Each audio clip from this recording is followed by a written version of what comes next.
ntabwo ariko byakunda ntabwo naba mwiteguye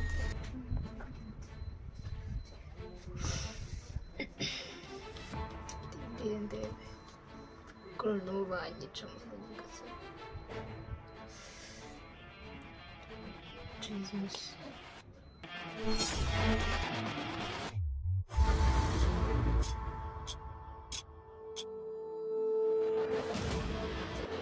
Zambwira ikibazo ni iki nyine ugiye kumbwira tumwe ati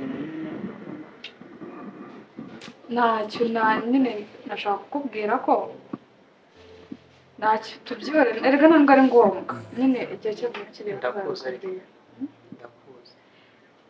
kumbwira cyane ndabibona nicyo ushaka kumbwira nacyo ndakibona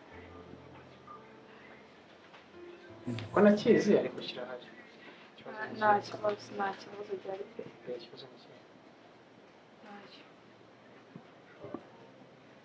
nibwirira nyine niba ubona bizinesi nta hantu igenda nta kibazo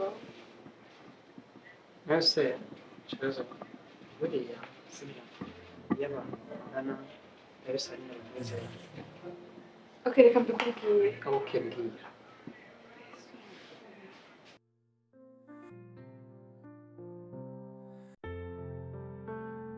Mama Teta. Mama Teta.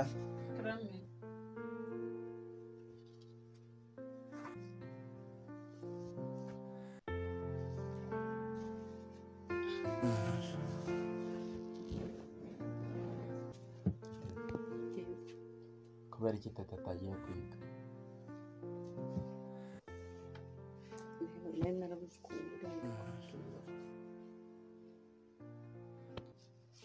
ntabwo ku ishuri amafaranga yishyura kubera iki atishyura se kandi ntawe yabahaye ngo mujye kwishyura nahaye pasi ngo ajyeyo Teta bagiye ku ishuri baramugengera ngo nyine yishyuye Teta agiye ku ishuri baramwirukana nyine ngo ntabwo arishyura minerivare mbajije pasi nyine urabizi ko akunda ameze nyine aranyihorera nta kintu yansubije nta na kimwe ariko nabonye ko nyine ntabwo yayishyuye ariko pasi wananiranye udacira akabishye n'akaryoshye umugirira icyizere cyo kumuha minerivare ingana kuriya ngo ajye kwishyurira murumuna we gute oya erega nta n'ibirenze nyine najya kukubwira ko brada wanjye yavuye hanze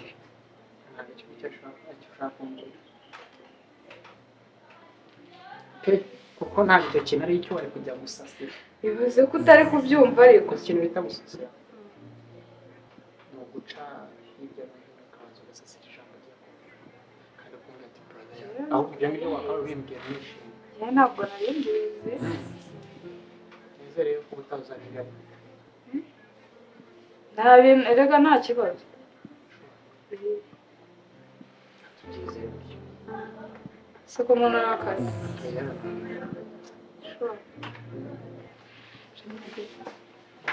nyine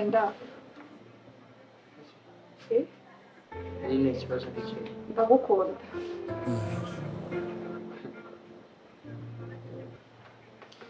iryo jambo ryo usanzwe ndaryumva none se nyine ikibazo ndi kukubaza ntabwo icyumba nkiri ni igiti ushaka kumbwira utari kumbwira ushaka tumwe ndi kukubaza abanza yanjye sibyo ndebe ni igiti ushaka kumbwira utari kumbwira kubwira wanciye nyuma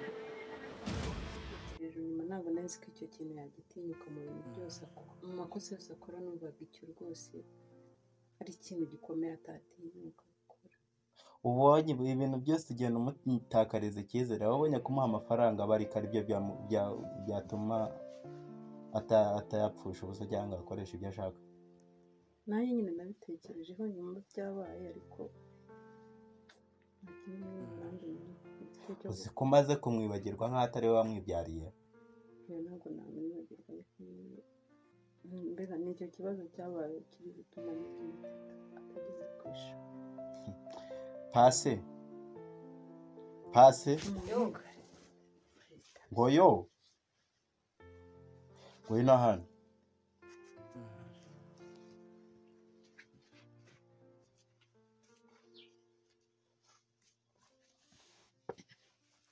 Sobanurira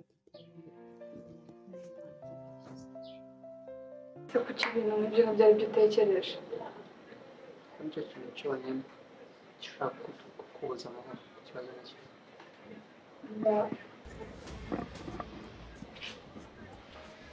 cyari neza ukora tubyihorere ariko n'ubundi nzabikubwira uzabimbwira ryari kuri mwanya ariwo ngiye kugenda mutekereza nzabashyira se urahageze usahaguruka ugenda numva ikibazo ufite kubaza ikibazo ni ikihe nyine windakarira gutyo n'undi mundakarira ndi bubikubwire.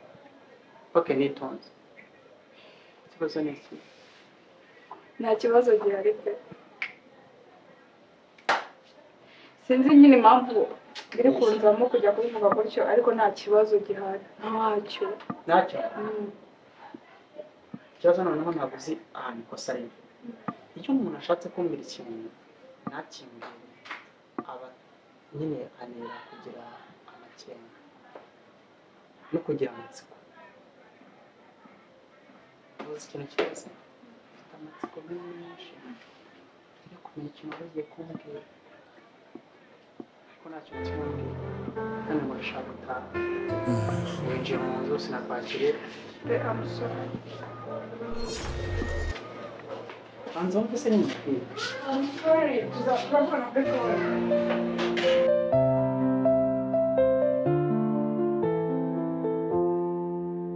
Sobanurira papa wawe amafaranga ya minerivare wayashyize ya teta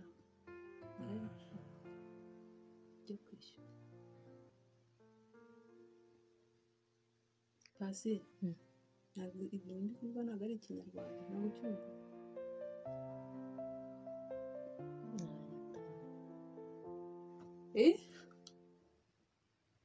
Subiramo.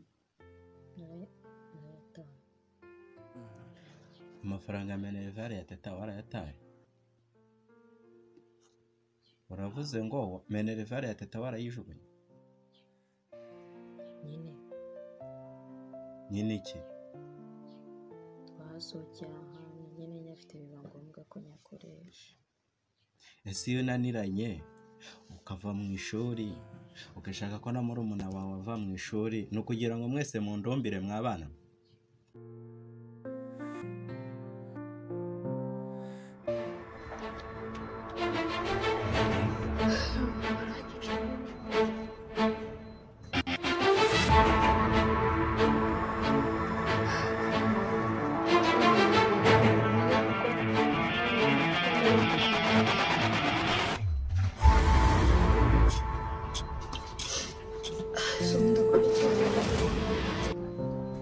The smile from my face fades away.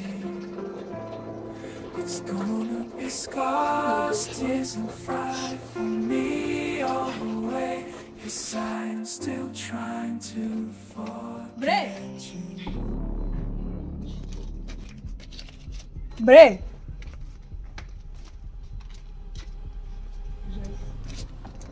Bre bite? Sisi bite kuri hano? Mwana uri kurira? Sisi hari ikibazo nyine cyabaye tu. Nshaka kumenya niki cyabaye gituma usiga mu nzu ugasiga inzu irangaye kuriya ukaza kwihugika hano. Neze nari kujya he? Uri kujya hehe? Ku buryo usiga ukinguye? Basi si ukingaho. Reka nyine mubwire. Umwana twiganaga nyine inshuti yanjye yapfuye.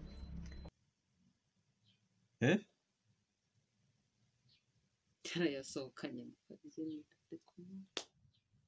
Kuki utasohokanya yawe? Yari yaramaze gushira. Yari yaramaze gushira?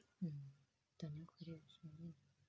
nese ibyo yashiriyemo wigeze ubitwereka inyungu zabyo zaje muri runo rugo ni izihe ko niwe yaba yarashize yashiriye mu nyungu zawe gusa ni ngombwa ngo ufate n'inyungu za murumuna wawe nazo ugenda uzinyanyagize mu byawe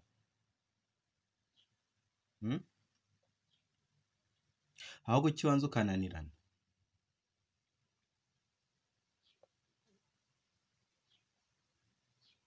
kubona amafaranga ntibyoroshye ntaha amajoro nkagenda ijoro mugahora mumbaza ngo nsigaye mbaye nayo mbonye mukayasesagura mukayapfusha ubusa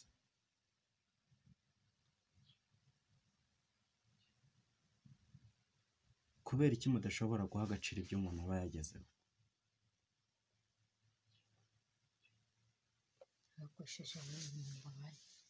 umpaye akanya gato mama teta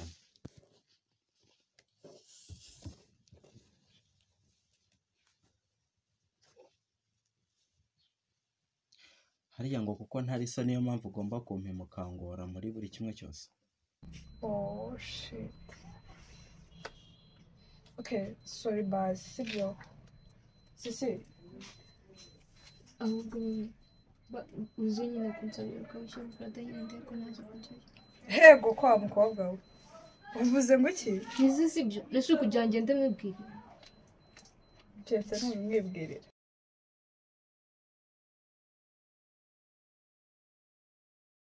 urabizi no kuva hano bisaba kugenda umuntu atorotse nyine kugira ngo yifashishe nese uri mukuru we naro kandi wabona no kujyaho karara y'umukiriya ubwo nyine nese uri kumva nahita naho okay ubwo uzi ukuntu byagenda hari abandi bana bari bugeyo sinzi ko umusaza wacu ari bubyemere hari n'igihe yadusaba nimero zabo cyangwa agashaka kuguherekeza iki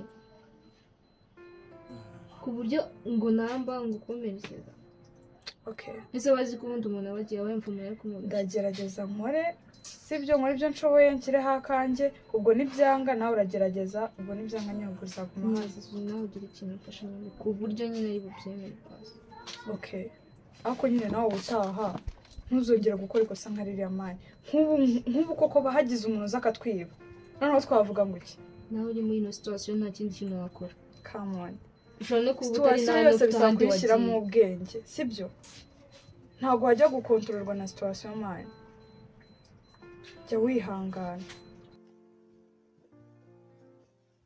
ubu se nzabukubera umubyeyi kangahe icyo ntakora ni iki nkora ibishoboka byose ngo mubone imibereho mukambara tukabona ibyo turya turi mu bukode ntituragira iwacu n'ibyo nabonye mukabipfusha ubusa wowe hanze ko uhamenyereye se mu rugo ko hakunaniye uba ubona horoshye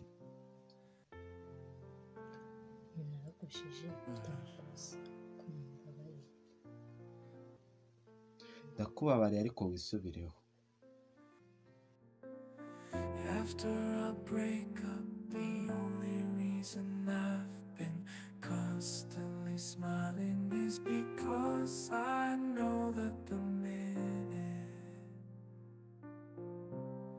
the smile from my face fades away, it's gonna be scarred. okay ngiye kugerageza nawe ariko gira uhaguruka uva aho ngaho rwose ntabwo bisa neza ndaje neza ubwo nyine ni ukumutegereza twamubwira ntabwo nabimubwira kuri telefone nawe urabizi nta kibazo okay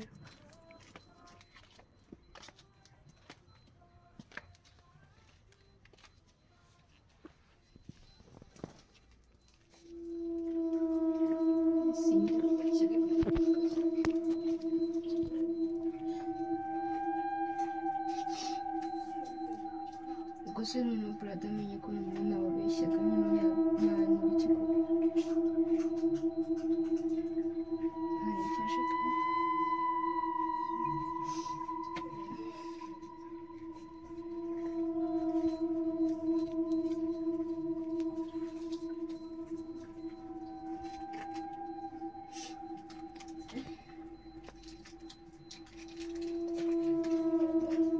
nabibonye yanyica pe yanyica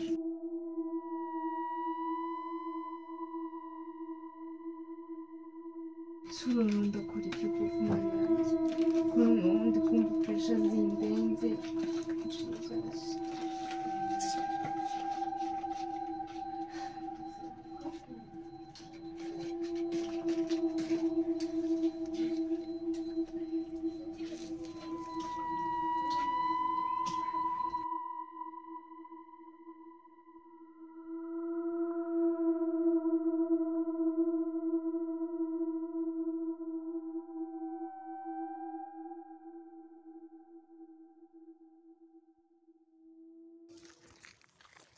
Adamaye nasi urabona hatarabaye heza cyane cyane ndabona igihugu cy'u Rwanda nta kibazo kabisa uva inaha hasigaye ari heza nyine n'ikirere imvura ntabigwa ngigwe buri kanya gusa ngiye ikintu nabonye cyo igihugu cy'u Rwanda cyarakeye rwose uburyo nagisize namwe ngarutse mwarakoze kabisa ngo cyarakeye nkagira ngo cyarakennye oya cyarakeye mufite amafaranga byonyine reba urahagera ukabona amazu imiturirwa irazamuka buri mwanya reka guteza uravuga ngo igihugu cy'u Rwanda cyarakeye ntabwo wabonye abakobwa bakirimo noneho ahubwo mba nibaza ibindi mpamvu umuntu ajya gukora iki kuva uvuye hanze nta mukazana utuzaniye ibyo byo gushaka byo mu byageze kabisa gahunda mfite y'abagore ariko bro uzwi kubyivugisha gutyo kandi ubwo impamvu uri kumbwira gutyo ubwo wasanga usigaye wijyana mu bintu by'abahungu ubwo uraje ibintu by'abahungu uzabize bitaho wasanga batangiye gutekereza ngo ntabwo ngomba gushaka ngo umusaza wanjye atarashaka reka nkubwire njyewe ntabwo ari ibyo ndi kuvuga sibyo wowe urabona uri mukuru kuri twebwe sibyo uvuye hanze ufite amafaranga muri mu Rwanda hari abakobwa beza wowe cyakeneye kurya ubuzima nka ahubwo mbwire nguhe pasi sibyo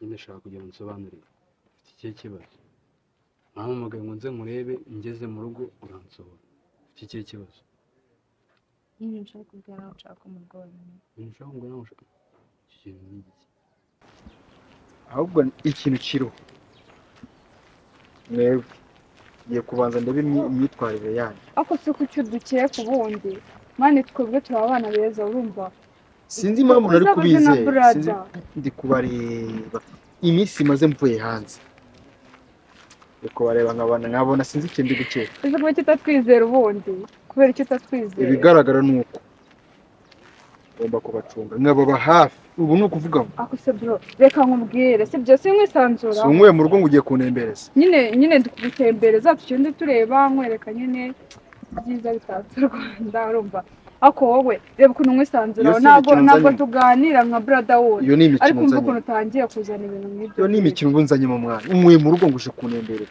uranembereza unyereka ikintu cyo reka nkubaza ubundi wowe uheruka gutembera ryari bimeze mwese uko muri hariya muri mu rugo mugiye kujya mugendera kuri kondisiyo zanjye ntabwo nyine nshaka ko babimenya tu sigaye ugira amabanga ubwo bivuze ngo nanjye aribyo umisha kandi ibyo ngiye kukubwira ikibazo ariko ndumva ntazi ndatwite manywa iki twari gutunguye ugize gute ndatwite ndeye guteye sinaguze uko twaryamanye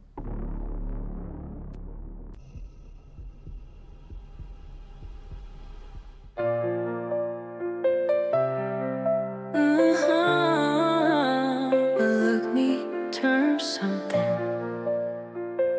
I miss you more than life. Faces is a song that explores the pain of one-sided love in a real love.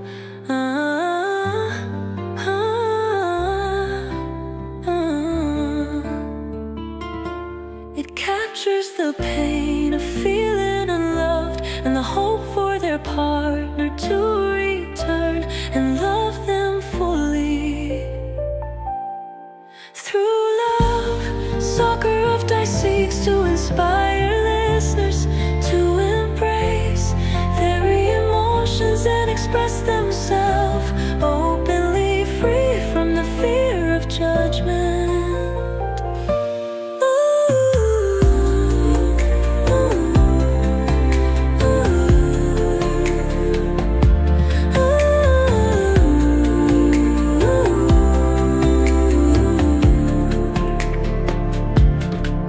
Anytime we've broken my heart, we lose life, that smile, we happy for me.